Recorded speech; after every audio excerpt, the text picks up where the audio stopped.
Dagara nama farqitu Nageenyi araarri waaqayyoo isiniif haa ta'u hordoftoota kiyya jaalatamuudhaaf kabajamu akkam jirtan yoo yaa jennee jirra akkam mee qophiin bara 2018 maal fakkaata akkasumas 2017 loogaawut baay'ee jechuudhaaf guyyoota muraasa tafe turtii har'i torba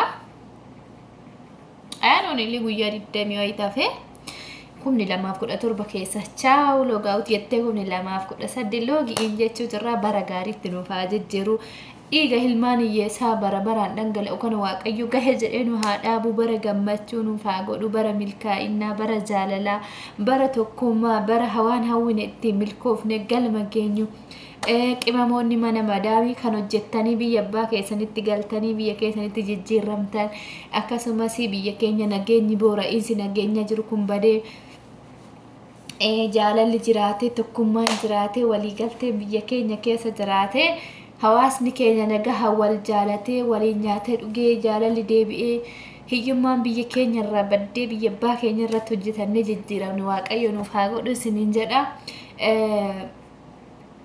egaa isiniin eebbisa aamiin jedha akkuma koomantii jala seentaniini aamiin jettan malee biran darbina jabaadhaa hundee qilxuu ta'a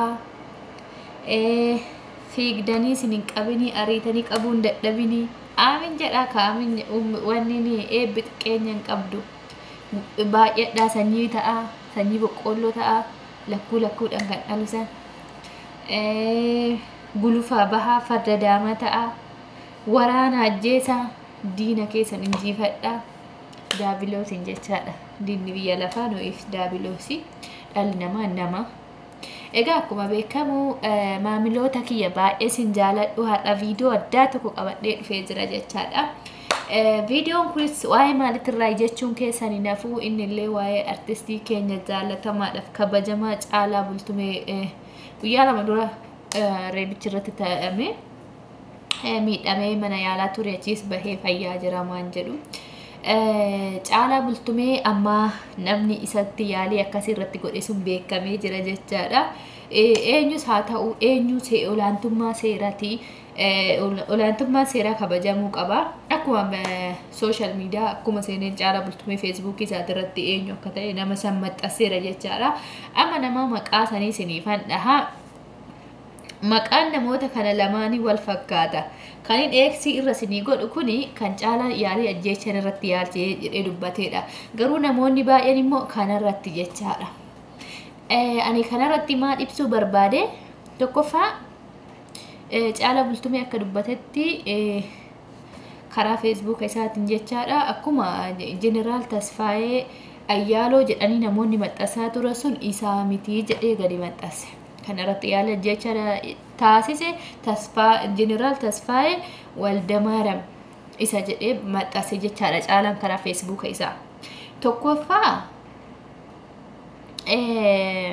jarattiin dhuguma waan ajaa'iba jarattiin teessu namaan bultu biyya keenya keessa bahuudhaaf maaliif namtichi kun maal karoorfateet maaliif maqaa Jeneraal Tasfaayee Ayyaalootiin himate naannoo sanitti akkas jedhee himate umalaa jedhee Caalaa Bultumee malee kan yaala jecha narra taasise Jeneraal Tasfaayee Waldamaarami malee Jeneraal Tasfaayee Ayyaaloo miti jedhe Caalaan yoo inni akkasitti namootatti himatee seeree bootaa kana jedhee yaade Jeneraal Tasfaayee Ayyaaloo kun warra qomceeti ni beektanii dhaaba fannoo of keessa qaba soo jarattiin tuni Finfinnee keessatti yoo boota argatte karama ittiin ilma Oromoo balleessitu barbaaddi mee rabbii keessanii jedha laala tokkoffaa Caalaan bakka siyaasa keessan jiru waraana lolarran jiru gara amantii deebi'ee kadhannaa ofii ijoollee ofii guddifataa jedhamee maal godhi jedhanii naa jiraatu akkuma Caaluu galaafatte gadhoonni tunarrallee isallee galaafachuuf jechaadha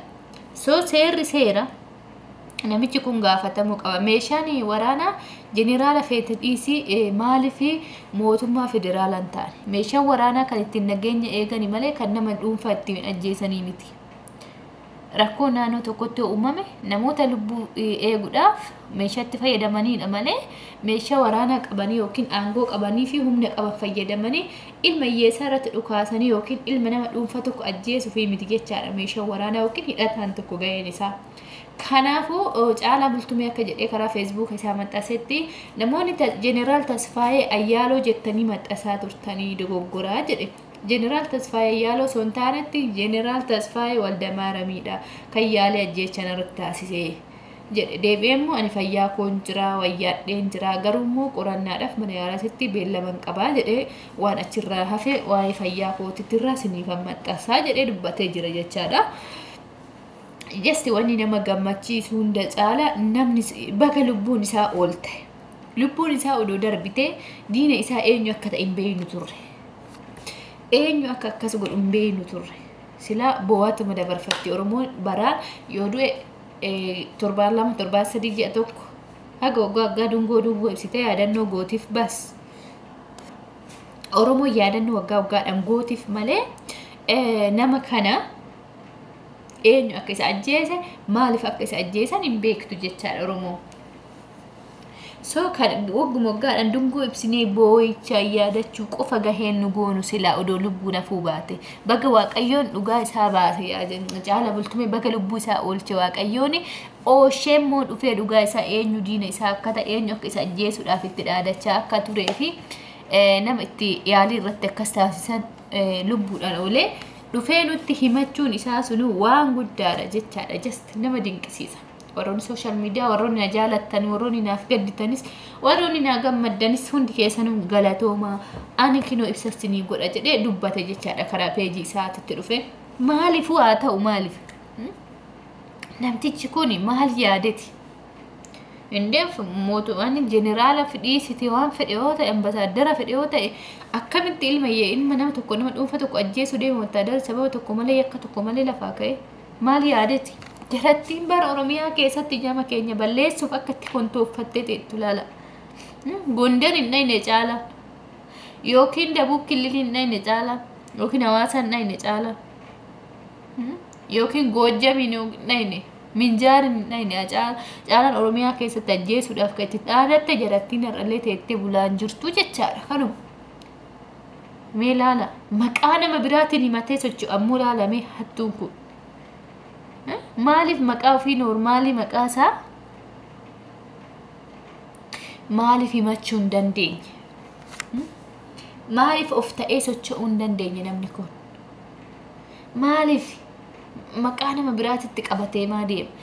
Jeneraali Tasfaayee Ayyaaloollee kana dura darraan keessatti obboleessi amannoo keessa jira jedhee namoonni baay'een haasa'aa ture. Inni kun waan Oromoon jibba itti aarii qabduu fi bulchaa naannoo darraatti jedhanii Jeneraali Tasfaayee Ayyaaloo sababa namoonni bulchaa naannoo darraatti isatu faanoodha karaa meeshaa waraanaa fe'ee uummata Oromoo ficcisiisaa jira jedhanii waan Oromoon itti dhaadattuuf maqaa isaatiin himatee namichi Jeneraal Tasfaayee Waldamaaram jedhamu kun maqaa nama biraatti socho'eetti Caalaa ajjeesuudhaaf yaalii irratti taasise garuu milkoofneef kaayyoon diinaa milkoofne hunda dursa Waaqayyo haa galatoomu kan lubbuu Caalaa hambise jechaadha. Maaliif lubbuun ana odoo darbee jiraate eenyu akka ajjeesee hin beeknu turre eenyu akka irratti akkas taasisu hin beeknu turre baga immoo Waaqayyo lubbuu isaa oolchee nama dhugaa ofii yookiin haqa isaa bahee himate Caalaa Bultumee ilaala. Kanuma gadhee ilaalame maqaa nama biraatiin uftaateen sochootu bara jaalattiin gadi qabattee maqaa nama dhuunfaatiin seentee Oromiyaa keessatti ilma Oromoo ajjeesuudha deemti. Yoomuma of taatee deemti jarri sun. Yoomuma mataa ofiitti sochooti. Yoomuma jibbi irraa bada. Yoomuma nama jibbuu dhiiftee jaalala namaa qabaatti jaratti. Nama ajaa'iba dhugaa. Haga yoomititti akka jibbaa akkanaa kanaan Oromiyaa keessatti jiraatan. Oromiyaan bar uummanni Oromoo Gondar dhaqee lafa isaanitti isaan hin falmine lafa ta'een irratti dhuftee hin falmiti garatti. Namichi kun garuu ari'amuu qaba Finfinnee keessa. Inda'uun aangoon kun irraa kaafamuu qaba. Maaliif meeshaan waraanaa kan ittiin rakkoo namarraa eegani malee kan ittiin rakkoo namatti ta'anii miti. Jeneraala ta'e wattaaddara biyyattii ta'e akkamitti nama dhuunfaa ajjeesuudhaaf deema? jibba sabummaati. Federaal yookiin wattaaddarri tokko jeneraalli tokko maqaa biyyattiitiin bakka bu'ee gaafa hogganu kaayyoon inni cimaan sabaaf sablammoota addaan hin qoonne hunda tajaajiluudha.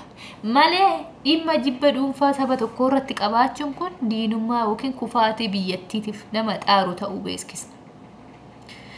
Kanuma siniin jechuu barbaadetti waan dhaggeeffataniif galatooma baga gammaddanii namni caala irratti yaale ajjechaa taasise isa kana jechaadha.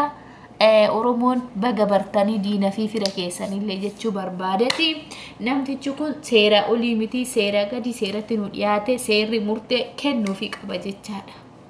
Kanuma siniin jenna galatooma viidiyoo kana sheer godhaatee oduu gammachiisaa yookiin misraachoo kana wal qaqqabsiisaa. Ciao.